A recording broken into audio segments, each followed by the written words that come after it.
E aí, pessoal, tudo bem? Hoje o nosso tema, junto aqui com meu parceiro, irmão e sócio Falasca, vai ser sobre introdução ao pronto-socorrismo. Mas antes, eu queria aqui, hoje estou aqui caracterizado com Bonnie Rat e com Combat Shirt, que eu comprei dos meus amigos Vini e Magno, da V-Unity, né? Eles estão dando aí um apoio tremendo aí para o nosso canal. Agradecemos demais esse apoio.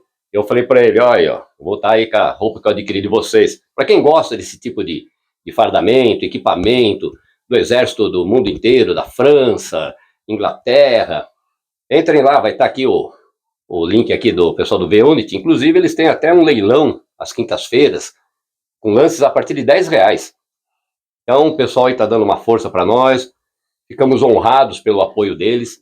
Então tá aqui, ó. Isso aqui é do exército francês. Muito legal isso aqui. Ó, o Bunny Rat. Tá, pessoal? É isso aí. Aproveitando, vamos mandar um abraço também para os nossos amigos do Operações Black. Opa! Ó, o Ribeiro, Márcio. Ribeiro, Márcio, né? Já que a gente está falando de primeiros socorros, vamos dar um abraço especial para o Márcio aí, que é um excelente instrutor de ele deu aqui fiz uma pequena entrevista com ele aqui também. Isso. Muito legal, foi até aniversário dele. Hoje, dia 30. Não, foi ontem. Parabéns aí, Márcio. Parabéns, Marcião. Então, vamos introduzir aí sobre pronto-socorrismo, né? Que está sendo um tema aí que nós estamos dizendo. Lembrando sempre que primeiros socorros, pronto-socorrismo, não é só por causa do mato, fazer trilha. Isso daí é importante você saber para ajudar a sua casa, na rua, se você vê algum acidente, na escola, né? Tinha que ser uma matéria que, inclusive, fosse um currículo nas escolas, né?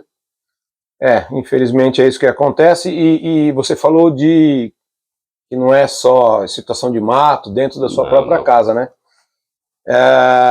No final do ano passado, nós tivemos 2 mortes por pessoas engasgadas. Uma pessoa muito famosa, o Wilson Fittipaldi, e a outra foi um colega nosso perto da minha casa. Nossa. Né?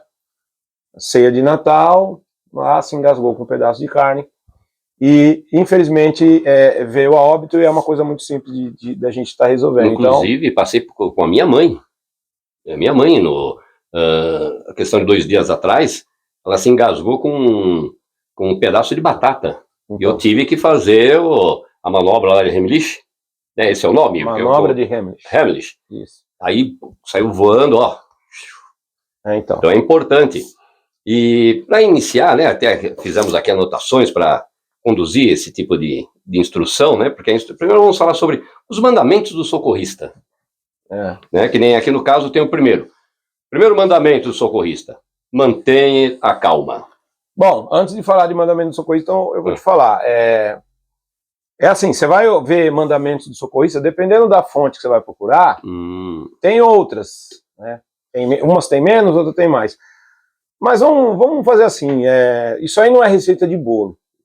Tá? Negócio de mandamento do socorrista não é receita de bolo. Então o que a gente vai fazer? Tá bom, manter a calma. É óbvio que é importante.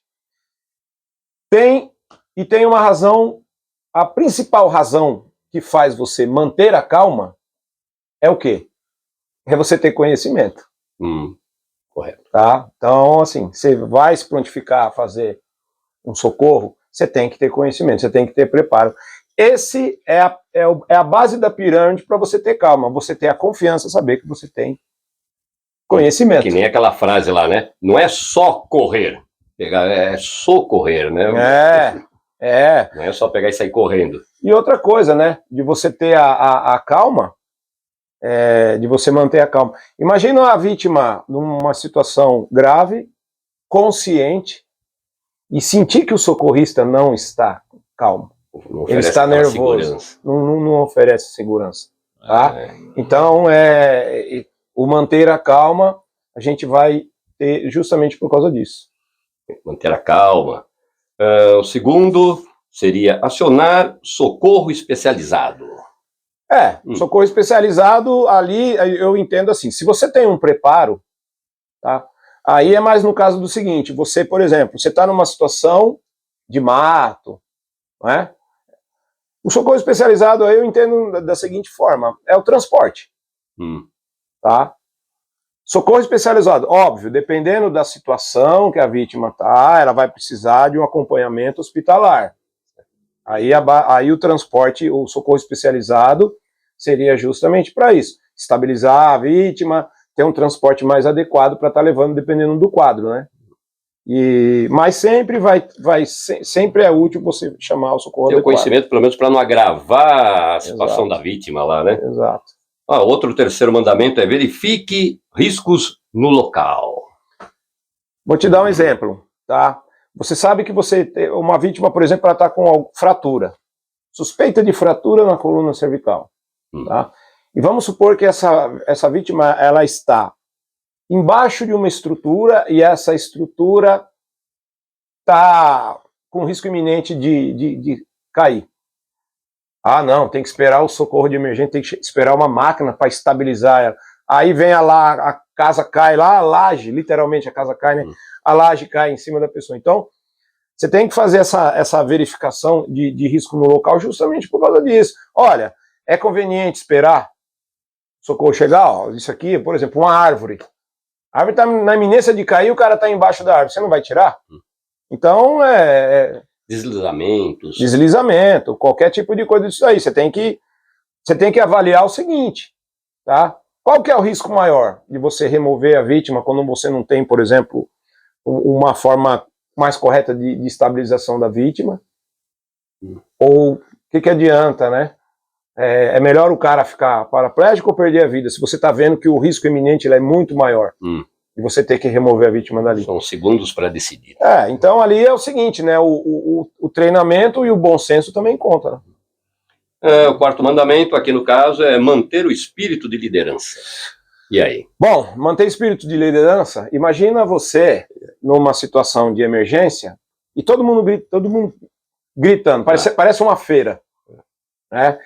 Cara, isso aí é um verdadeiro sinal de equipe mal preparada. Tá? Então é assim, só um fala. Espírito de liderança, só um fala. Imagina aí, eu peço um negócio, você pede outro, aquela feira toda, ninguém entra num consenso. Mas assim, a gente tem que levar em consideração aquilo que a gente sempre fala. Tá? O meu nível de conhecimento de primeiros socorros, tá? Não estou falando que o seu ou que qualquer outro tenha. Por exemplo, imagina, seria ideal, né, todo mundo ter o mesmo nível de conhecimento e preparo que o Márcio da Operações Black tem. Esse seria o ideal. Você precisa estar no patamar que está o Márcio? Tá? Seria ideal, mas é necessário? Mas você tem que saber o mínimo. O que você não pode... o Márcio vai estar? Então, por exemplo, as outras pessoas não precisam saber nada de primeiros socorros. Então, tipo assim, você não precisa nem abrir a boca para falar quando a equipe é bem treinada. Eles vivenciam aquela situação, eles sabem o que é preciso. Às vezes você não precisa nem falar. Mas se tiver que alguém falar, é o líder só que fala. Certo. Mantenha a situação em silêncio, todo mundo fazendo o seu trabalho ali. Então, manter-se o espírito de liderança. Aqui tem o quinto mandamento, isso aqui também já participei de situação dessa, priorização das vítimas. Então, que você vai ter que... é aí que entra aquele negócio que eu te falei, do conhecimento, tá? De você saber rapidamente, por exemplo, isso aí é numa situação que, pelo que eu estou entendendo aqui, é que tem várias vítimas. Um acidente com ônibus, né, que ultimamente a gente tem visto esse tipo de ocorrência. O cara tá gritando, pedindo ajuda, socorro, socorro. Em determinada situação, você falou, você tá bem pra caramba, você tá gritando, você tá me chamando? Vamos ver outra situação lá. Tá? Por que esse aqui não tá gritando? Porque não tá sentindo nada, porque tá quase morrendo. Então você tem que fazer uma avaliação por estado de gravidade das vítimas, né? E atender aquelas que estão em situações mais graves. Então você tem que ter olho clínico de olhar ali e ver quem tem prioridade no atendimento. Todas vão ser atendidas. Mas você tem que saber fazer uma análise no local ali e ver qual que é a prioridade, por ordem de prioridade. Vamos ver a sexta. Seja socorrista e não herói. Seja socorrista e não herói, o que eu estou entendendo aí? Você não vai querer se expor a um risco desnecessário. Eu não digo que o risco é desnecessário, mas, poxa, a vítima está naquela situação que realmente vale a pena você querer fazer alguma coisa, né, que gere um risco, tá? Dependendo da situação que a vítima está. Tá? Porque muita gente fala, ó, é uma pegadinha isso daí, né, que muita gente ainda cai. Olha, o que é mais importante no local de acidente? Não é a vítima? O cara fala, é a vítima. Falou, não, não é a vítima. Quem que é a vítima sem o socorro? Então você é mais importante do que a vítima, porque ela depende de você. Certo. Tá? Então, você querer dar uma de herói lá, fazer alguma coisa que não... Se eu me colocar no mesmo nível de perigo que a vítima está, eu também posso... Aí com sorte, são duas vítimas, você e ela. Vimos vários casos, né? O pessoal, puxa vida, né? Entrou lá no rio lá para salvar a pessoa e não teve a técnica, não foi pelo ímpeto, né? De querer salvar, e aí os dois acabaram morrendo afogados. É complicado. Seja socorrista, né? Não herói, já falei. 7º, não tenha pressa. Não tenha pressa? É uma faca de 2 gumes essa aí. Tá? Aí pode entrar aquilo, me permita... e o 7º mandamento aqui, não tenha pressa. Faca de 2 gumes, né? Isso, Faca de 2 gumes. Não tenha pressa. É assim... Não é ficar moscando. Não, é a perfeição. Exato. Você tem que... ali é o seguinte, você tem que fazer a coisa da maneira correta. Leve, em vez de não tenha pressa, entenda assim, leve o mínimo de tempo necessário, né? O menor tempo que você puder, desde que você faça bem feito. Certo. Tá bom? A gente sabe que dependendo de situações lá, o tempo é primordial. Certo. Tá? Mas não adianta nada você fazer rápido e passar diversos processos que é importante para a vítima e você aumentar o estado de gravidade. Seja, né, faça com perfeição e o ideal é que você leve o menor tempo possível para fazer isso aí. Aí, né, você foi lá, fez o curso, aprendeu um monte de coisa, à medida que você for se aprimorando nas técnicas e tal, aí se torna até mais ágil, vamos dizer assim, né? É igual no começo, quando você estava aprendendo a dirigir, né? Certo. Se você tivesse uma pessoa no seu lado e a pessoa conversasse com você, peraí, não conversa comigo agora que eu vou ter que pisar na embreagem. Aí não ligava o rádio.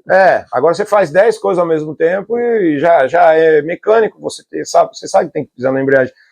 Aqui é a mesma coisa, só que é o seguinte, aquilo lá. O ideal é que esse negócio de não ter pressa, aí eu dá é uma frase que dá duplo sentido aí, mas vamos lá.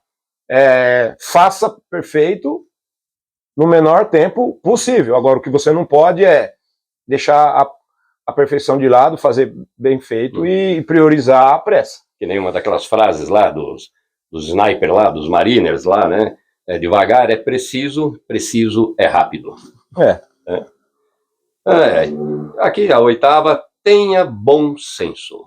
A gente já falou isso lá atrás nas outras, né? Tudo isso aí é um conjunto, né? Agora, tem uma situação interessante, eu vou até dar um exemplo que aconteceu comigo.